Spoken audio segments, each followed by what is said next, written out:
से सांसद जियाउर रहमान, वर्ग व कैराना से सांसद इकरा हसन खूब गर्जी। कहा, ऐसा लगता है जैसे कानून के नाम पर जंगल राज चल रहा है और संभल का मुद्दा भी उठाया। सांसद जियाउर रहमान वर्ग ने कहा, भारत का संविधान इंसाफ, आजादी व भाईचारा की जिंदा गवाही है। और डिंपल यादव व धर्मेंद्र यादव ने जियाउर रहमान वर्ग का किया समर्थन। देखिए दोनों सांसदों ने संसद में क्या क्या आम जनता के लिए मुद्दा उठाया, आगे देखिए। जियाउर रहमान, बहुत बहुत शुक्रिया माननीय सभापति जी। मैं आज यहाँ मजलूमों की आवाज बनकर खड़ा हूँ। उन करोड़ों भारतीय मुसलमान और अल्पसंख्यकों की जद्दोजहद और हक की बात करना चाहता हूँ जो इस देश का अटूट हिस्सा हैं। मेरे अल्फाज बंटवारे के नहीं बल्कि इत्तेहाद के हैं। मेरे अल्फाज मायूसी के नहीं बल्कि एक उम्मीद के हैं। ऐसी उम्मीद जो कि हमारे इस देश को जोड़ना चाहती है।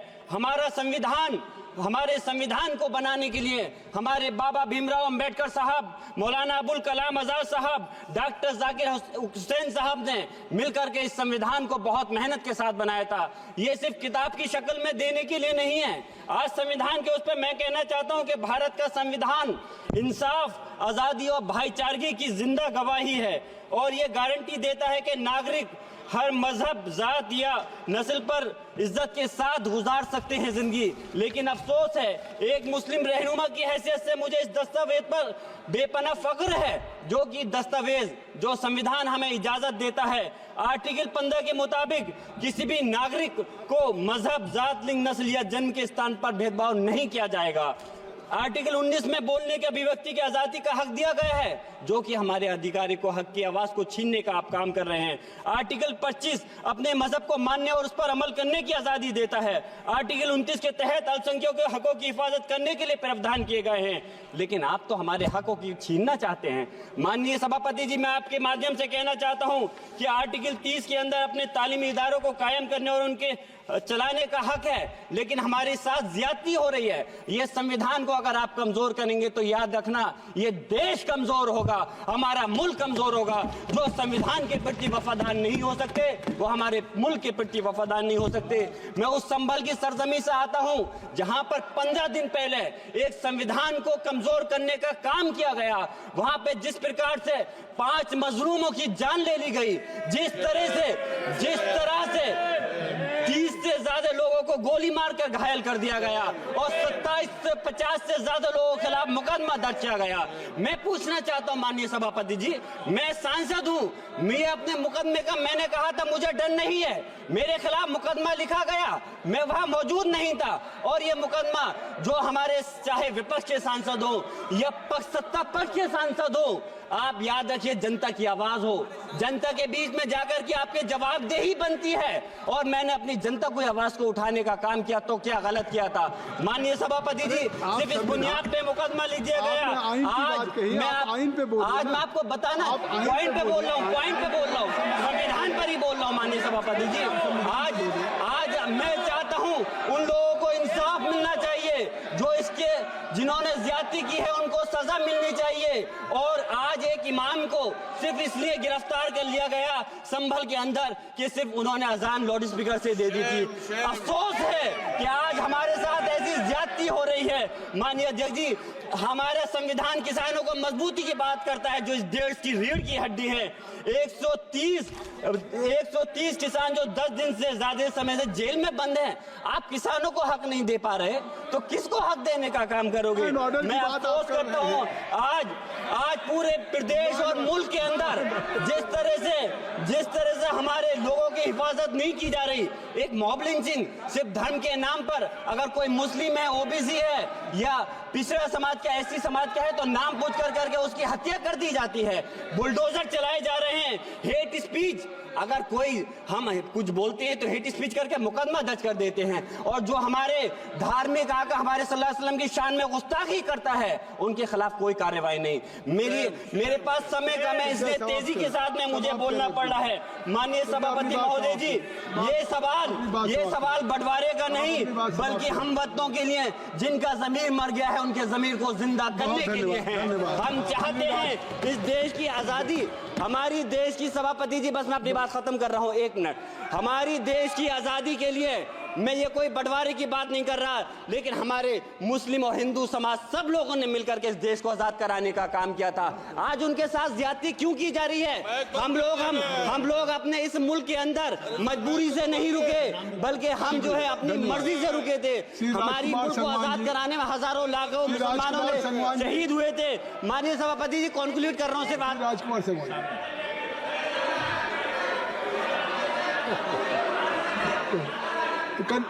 आप कंक्लूड करें ना, आप कंक्लूड कर माइक। शुक्रिया माननीय सभापति जी। मैं एक मुस्लिम और अल्पसंख्यक रहनुमा के तौर पर मैं अपनी बिरादरी के लिए खास हक के मुताबिक नहीं करता। मैं सिर्फ ये चाहता हूं कि आईना के बाद संविधान के मुताबिक हर नागरिक के लिए जो वादा किया गया उसे पूरा हो। हुकूमत से कमजोर की हिफाजत को यकीनी बनाए और नफरत फैलाने वालों को सजा दे। और मैं अपनी बात इस शेर के साथ खत्म करना चाहता हूं, जो कि हबीब जालिब का शेर है। ऐसे जुल्म सुबह बेनूर को मैं नहीं मानता, मैं नहीं जानता, मैं भी खाइफ नहीं तख्ताए दार से, मैं भी मंसूर हूं कैदो अगयार से। क्यों डराते हो जिंदान की दीवार से? जुल्म की बात को, जहल की रात को मैं नहीं मानता, मैं नहीं जानता। श्री राजकुमार सलमान जी। माननीय श्री इकरा चौधरी जी। धन्यवाद सभापति महोदय, आपने मुझे इस विशेष चर्चा पर बोलने का मौका दिया। भारत के संविधान के 75वें वर्ष की चर्चा के मौके पर मैं सबसे पहले संविधान बनाने वालों की दूरदृष्टि को सलाम करती हूँ। एक युवा सांसद के तौर पर मैं अपनी उम्मीदों को संविधान के साथ जोड़कर खास तौर पर ये बताना चाहती हूँ कि आज हमारे देश में पिछड़े, दलित, अल्पसंख्यक समुदाय को किस तरह अपने संवैधानिक अधिकारों और आज़ादियों की हिफाजत के लिए हर रोज मुश्किलों का सामना करना पड़ रहा है। Doctor B.R. अम्बेडकर के कथन से अपनी बात रखना चाहती हूँ। उन्होंने कहा था, मुझे अपने भारतवर्ष पर फक्र है कि जिसके पास ऐसा संविधान है जो लोकतंत्र, समाजवाद और सेक्युलरिज्म को संजोता है। लेकिन आज ऐसा लगता है जैसे संविधान की किताब तो है, पर इसे चलाने वालों का ईमान गुम हो गया है। आज हिंदुस्तान में हर वर्ग को किसी न किसी चुनौती का सामना करना पड़ रहा है, मगर अल्पसंख्यक, खासतौर पर मुसलमानों पर जो कहर टूटा है वो किसी से छुपा नहीं है। ये लोग सिर्फ अपने मजहबी पहचान की वजह से निशाने पर हैं।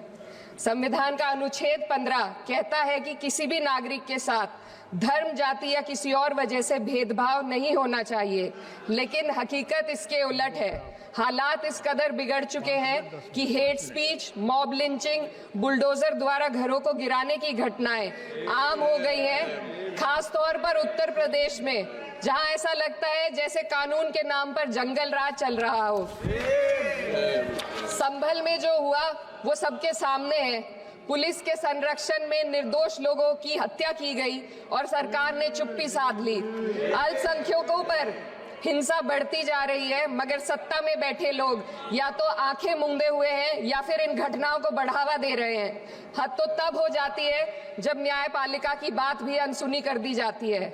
सुप्रीम कोर्ट ने मॉब लिंचिंग पर 11 सूत्रीय निर्देश जारी किए थे। इसमें साफ कहा गया था कि राज्य सरकारें और पुलिस इस तरह की घटनाओं को रोकने और दोषियों पर सख्त कार्रवाई करने के लिए जिम्मेदार है, लेकिन आज भी इन निर्देशों पर अमल नहीं हो रहा है। हाल ये है कि मॉब लिंचिंग को रोकने की बजाय सत्ता में बैठे लोग आग में घी डालने का काम कर रहे हैं। उनकी जुबान से ऐसी बातें निकलती हैं जो नफरत को और बढ़ावा देती है। ये अशांति अब इतनी गहराई तक फैल चुकी है कि हमारे समाज के धर्मनिरपेक्ष चरित्र पर गंभीर सवाल उठ रहे हैं। साल की शुरुआत में ही कई राज्यों में दुकानदारों को अपने नाम बोर्ड पर लगाने के लिए मजबूर किया गया। इसे सेहत और सुरक्षा के कानूनों का हिस्सा बताया गया, मगर असल मंशा कुछ और थी।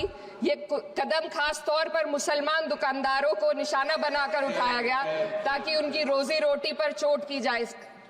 पिछले हफ्ते मुरादाबाद में एक मुस्लिम डॉक्टर को हिंदू बहुल्य मोहल्ले में घर खरीदने पर विरोध झेलना पड़ा। वजह बताई गई कि इससे मोहल्ले की सामाजिक शांति बिगड़ जाएगी। अब आप ही बताइए, क्या ये वजह सही है, जायज है? असल में ये छोटी बड़ी घटना इस बात का सबूत है कि सांप्रदायिकता को बढ़ावा देने वाले बयान और नीतियां हमारे समाज को अंदर से खोखला कर रही है। उत्तर प्रदेश में यति नरसिंहानंद ने बेहद घटिया बयान दिया, लेकिन सरकार इन बयानों पर कोई कार्रवाई नहीं कर रही। हेट स्पीच न केवल जनमानस के विचारों को प्रदूषित करती है, बल्कि इससे अब संवैधानिक पदों पर बैठे लोगों को भी प्रभावित कर दिया है। अभी हाल ही में माननीय उच्च न्यायालय इलाहाबाद के माननीय न्यायाधीश ने ऐसे बयान दिए जिसका संज्ञान खुद सुप्रीम कोर्ट को लेना पड़ा। संविधान के अनुच्छेद 29 और 30 ने अल्पसंख्यकों को उनके मजहबी और सांस्कृतिक हक दिए हैं ताकि वो अपनी पहचान को बचा सके और अपने संस्थान चला सके, लेकिन आज उन्हीं हकों पर हर तरफ से चोट की जा रही है। वक्फ जैसे बिल लाकर उनके धार्मिक अधिकारों को छीनने की कोशिश की जा रही है।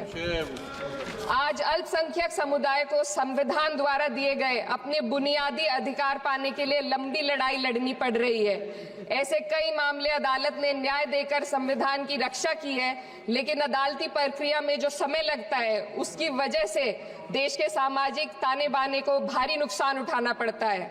मिसाल के तौर पर इलाहाबाद हाई कोर्ट ने 2004 के मदरसा एक्ट को रद्द कर दिया था, जिससे मदरसों के संचालन पर सवाल उठे। हालांकि सुप्रीम कोर्ट ने बाद में इस फैसले को पलट दिया और एक्ट को वैध करार दिया, लेकिन इस प्रक्रिया में जो समय लगा उसने अल्पसंख्यकों को बेचैनी और संघर्ष के दौर में डाला है। इसी कड़ी में प्लेसेस ऑफ वर्शिप एक्ट 91 भी आता है और कई अन्य अधिकार, उन्हें भी इसी तरह अदालती लड़ाइयों में उलझाया जा रहा है। ये स्थिति न केवल अल्पसंख्यकों के अधिकारों की राह में रुकावट है, बल्कि justice delayed is justice denied जैसी कहावत को सिद्ध करती है। मैं इस सदन से दुनिया भर के अल्पसंख्यकों की आवाज उठाना चाहती हूँ, खास तौर पर हमारे पड़ोसी देश बांग्लादेश में। खासतौर पर हमारे पड़ोसी देश बांग्लादेश में अल्पसंख्यकों के साथ जो हो रहा है वे दिल को गहरे तक चोट पहुंचाने वाला है। उनकी जान माल की हत्या की जा रही है। बांग्लादेश हो या हिंदुस्तान हो या कोई और देश, अल्पसंख्यकों की सुरक्षा, इज्जत और अधिकारों की हिफाजत हर सरकार की सबसे पहली जिम्मेदारी होनी चाहिए। मैं इस सदन से अपने देश के अल्पसंख्यकों के साथ बांग्लादेश के पीड़ित अल्पसंख्यकों की आवाज को एक साथ उठाना चाहती हूँ। ये वक्त की पुकार है कि हम सब मिलकर ये सुनिश्चित करें कि किसी भी इंसान को उसकी पहचान या मजहब के कारण डरकर जीने पर मजबूर ना होना पड़े। जहाँ हक छीने जाते हैं वहाँ अमन खो जाता है। ये बात हर सरकार को समझनी चाहिए। अगर हम सच में अपने संविधान का सम्मान करना चाहते हैं तो हमें नफरत और भेदभाव को खत्म करना होगा। हमें ये दिखाना होगा कि ये मुल्क हर वर्ग, हर जाति, हर धर्म और हर समुदाय का है, और जब तक ऐसा नहीं होगा तब तक संविधान की आत्मा सिसकती रहेगी। सर, अपनी बात को खत्म करते हुए मैं एक शेर अर्ज करना चाहती हूँ। ये दाग दाग उजाला, ये शब गजीदा शहर, वो इंतजार था जिसका ये वो शहर तो नहीं। लेकिन अगर इस सदन में बैठे हम सभी सदस्य ये ठान ले कि हमें संविधान के मूल्यों को लागू करना है और उसे लागू करने का प्रयास करें, तो वह सुबह जरूर आएगी जिसके लिए लाखों भारतवासियों ने अपने जानों की कुर्बानी दी थी।